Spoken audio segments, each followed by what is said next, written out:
welcome or welcome back to my channel. My name is Caitlin and today's video is my monthly eyeshadow palette ranking. Today I'm ranking 10 palettes that I used in the month of September. If you like eyeshadow palettes, you love rankings, this is the video for you. Keep on watching.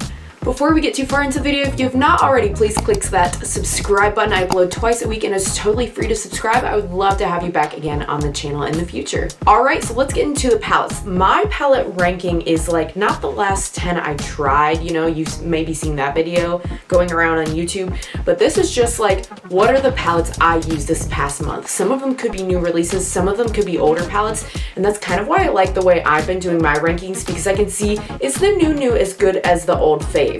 You know, like, are they actually surpassing them? Because it's easy to talk about all the new stuff or all the old stuff, but when we really put them together and stack them against each other, what stands the test of time and what is kind of like a, it was fine maybe at the time, but now it's old hat, you know?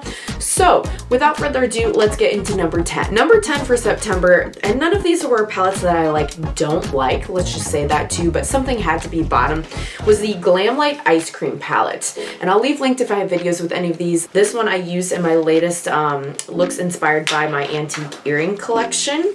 Here it is.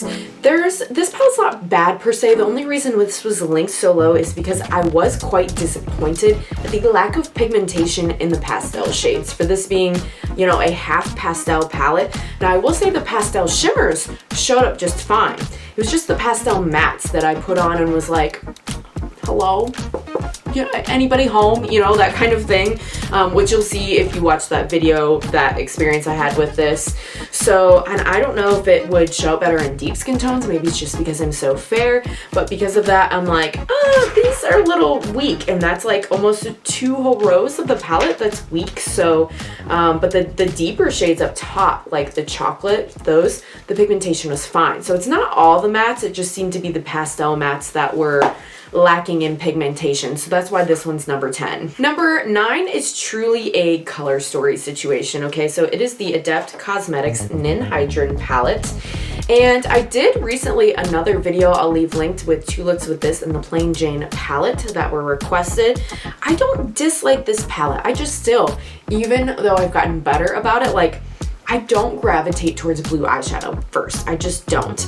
And like this, like a lot of the purples are like blue purples. They're not like true purples.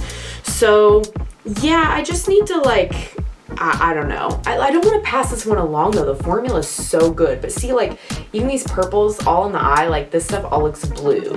And it's the Ninhydrin, I get it. It's supposed to be water themed. Like you'd think I would have gotten that, right? But I just love the formula and the brand so much that I bought it anyway. I do really like the green stuff. The mattes are amazing. And like the pink and the champagne, that's really nice. It's really just like this portion I'm not getting a lot of use out of lately. So that just like, it's only half the palette. I shouldn't let that stop me from like reaching for it, but for some reason in my mind I do. So in that sense, I am really glad that somebody requested I do more looks with it, because it kind of gave me another chance to retry it after some time to go like, okay, do I still feel the same way about this or not? So yeah, that one's number 9. Nothing's wrong with it. It's purely just a color story personal preference thing. Number 8 from Kyla Beauty, formerly known as Musée Beauty, is the Van Gogh palette. Oh, this is my favorite palette I have ever tried from this brand, you guys. Number 1, the Rococo. Even worse pastel pigmentation than the Glamlight one I just talked about. Not good. Like the Rococo's gone. I got rid of her out of my collection for someone in my life that does like a little bit more subtle pigmentation, because you know some people like that. It's just not me. This one though, this is something. This shimmery yellow, lovely. The only reason this one's not ranked any higher is just because I do feel like with the yellow and the brown mattes, you have to work a little bit for it. Like you can get the pigmentation, but you really gotta build up and pack on for them. Like, and sometimes I just can't be bothered with all that effort. Like I want it to just work and be done. So this one you gotta hold its hand a little bit, but if you do, it will turn out looking very, very lovely. This periwinkle shimmer too, they're really nice.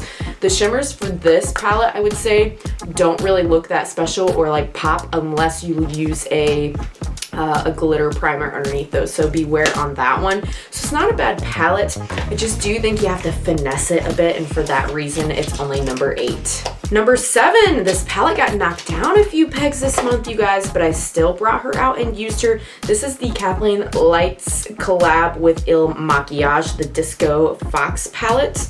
I'll leave my review linked in the corner if you have not seen it, but here it is. And y'all, I just keep doing the same look over and over. I think that's why it got knocked down for me, because this is my go-to when I need like a classic elegant look. I'll go to this one, but I keep using the same shades. I still haven't done anything peachy or purpley with this, and I really would like to because they look fantastic. I just haven't. I haven't brought myself to do it, or just sat down and been like, today's the day. So I think that's why it's knocked down lower, not because it's bad. I just like have been feeling creatively blocked with this palette, and some others have given me some more like fall vibes that I'm now craving this time of year. So yeah, I think probably this will come out again, because like I said, anytime I need like an elegant go-to, this is what I've been grabbing, but it just didn't excite me as much this month as the other palettes. Some of the newness is starting to wear off. The formula is still beautiful on that one, so not bad by any means. Just got a little more excited about the other stuff I used this month. Number 6 is the Dose of Colors Cutting Edge palette. So I used this after I put it in my like favorite mini palette videos, just because I already had it out. So I wore it to work one day, and the shimmers, the amount of reflect, there are no words. Like, it was so sparkly and shimmery. Like, you can't get more sparkly and shimmery than this unless you like use an actual pressed glitter, which I will not be doing because it's not eye safe. And so this is like, it looks like pressed glitter though. Like it's finer, like more finely milled. It's not chunky like a pressed glitter, but I'm talking about like the glitz you get from it is that effect. And it's so pretty, and this is absolutely fall vibes for sure. So I don't know that this one's gonna be put away, because it's the season is right for it to have its time. I love so much this matte touch packaging, just this very luxe feeling, and it's simple but it still looks really elegant. So this one was really nice.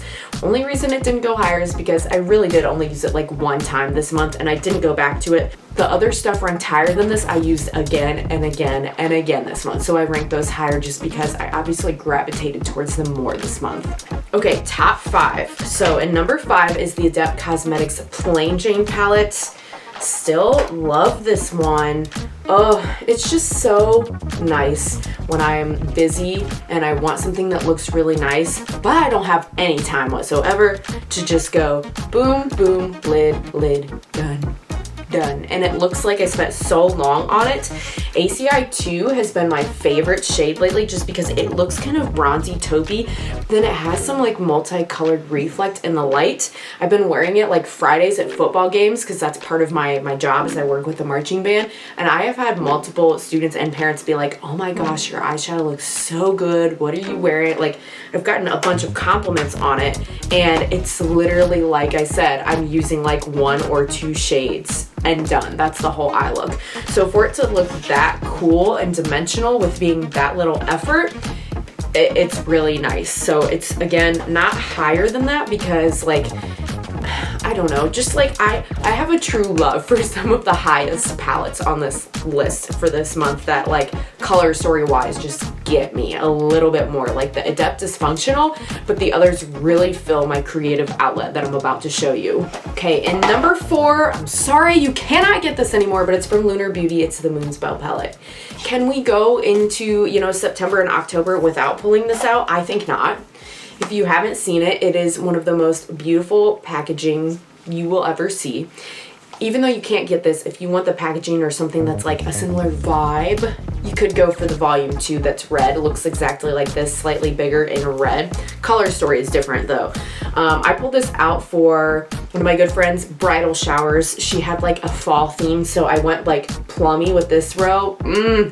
I always forget how good this is. You know, some palettes are older and they like I said in the intro, they don't stand the test of time, that you're like, this was probably good back then, but you know, older palettes and their metallics are not always as like glitzy or nice dimensional as some of the new stuff. This one stands a test of time. Even for work, I've been using Mary and Hermione a lot as a little glitz, and I love how it looks. I love how it comes out. The berry look I did looked so good, and I think I want to play sometime this month a little bit more with the like greens and turquoises. So I don't know that this one is even gonna get to go back on the shelf away, because this is the season for this one to shine, and I love it so much. I've loved it ever since I got it. I remember watching Manny's YouTube video when this came out at my apartment before I ever even lived in this house, and it's just such a nostalgic piece as well that I will never ever get rid of that one, and I just keep going back to it. I love it. That being said, there were some that like I vibed with the color story even more. So number 3, I did somewhat recently one of my like pile of shame palettes, and Menagerie's discontinuing this palette.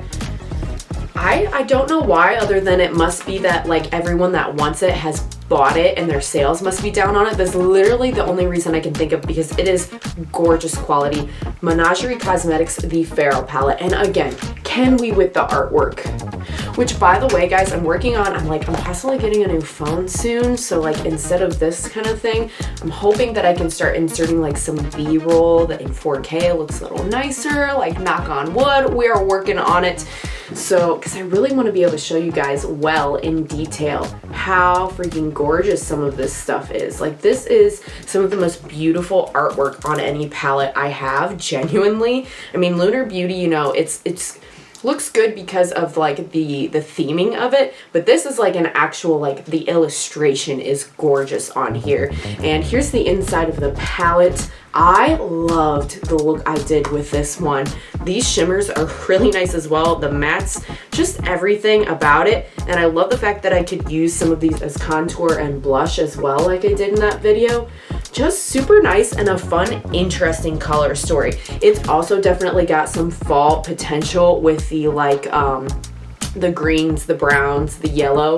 So don't be surprised if you see this one again, but I do want to say, like, you can get it now, but they have said, Menagerie Cosmetics, that they're discontinuing it soon. So if you are interested in this one, it's like last call at this point, although I'm pretty sure I saw they did say that they would still like restock the singles, so you could get just like the shadows if you don't care about having it in the palette. But I always will go for a palette over singles. Let me know how y'all feel about that in the comments, but that's just my personal taste. In number 2, I used this and pulled it out so that I could use the yellow as a blush for that same antique earring inspired video. But then I kept it out and was playing with it again, and I was like, I love it so much. Like, I did this fun look. I didn't film it. It was just off camera, where I did like this in the outer corner, but then I put like this deep green right towards the lash line, and I just sprinkled a little bit of this light green and then this like shifty burgundy to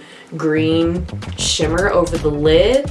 It was divine. Like, I really should recreate it and film it for you guys, because it was one of my favorite looks I've done with this palette, and probably since I filmed my video on this palette. I'll leave it linked.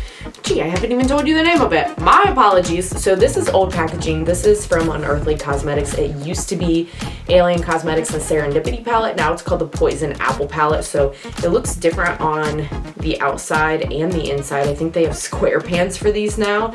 This was my very first purchase, I believe, from this brand. Nikki Raven turned me onto it, and it is so nice. Now, I will say this like red metallic here, dud. Like, it's terrible. It's not good. So that shade is a no-go, but everything else just so makes up for it in quality. And again, like, it has that like putty shimmery formula that I really, really enjoy and like. And just an interesting color story, dude. That's like, that's all I want, is to not be bored by makeup at this point, you know? All right, and number 1, you probably won't be surprised. Really, you won't. And I haven't used this on camera, so you won't even be like, oh, it's this. But it's from Kaleidos. It's the Club Nebula. I just, if you know, you know. If you have it, you know. Again, this, like, you can't get it, but I remember Angie saying in a video like a few months ago, like, oh, if you're sad about it, don't be, you know, just saying, don't be. So I don't know if they're gonna like come back and have it as singles or come back. Here's my theory, okay? because I also just watched one of her videos and she said like she had a very exciting meeting with a brand for upcoming things. I think there's going to be another collab with Kaleidos, a part 2. And I'm wondering if when they come out with the part 2, if they might have like some limited stock that they do, or like singles of the first one that they launch at the same time, you know? And it'll still be a limited edition, but to be like, hey, here's part 2. Oh, and also if you missed part 1, here's a little something something for you. That's my theory right now. What do you guys think? Do you think that's like feasible, plausible, that that would happen? That's kind of like what Batty Bean did with hers, right? With Shroud Cosmetics. She just came out with the Hollow Bean palette, and then they also restocked and brought back some of It's Freaking Bats at the same time. So here it is if you haven't seen it. I just wore this yesterday when I went with my friend to dinner, and I did something I've never done before. I did like a wing of Rock Hopper, this like kind of gray purple type thing. And then on the lash line, I did Void. And then just with my finger, I like tapped Nova all over the lid. So it was like kind of ethereal looking, but still had a bit of a smoked out wing with it. I've never done a look like that with the palette, but I really, really liked it.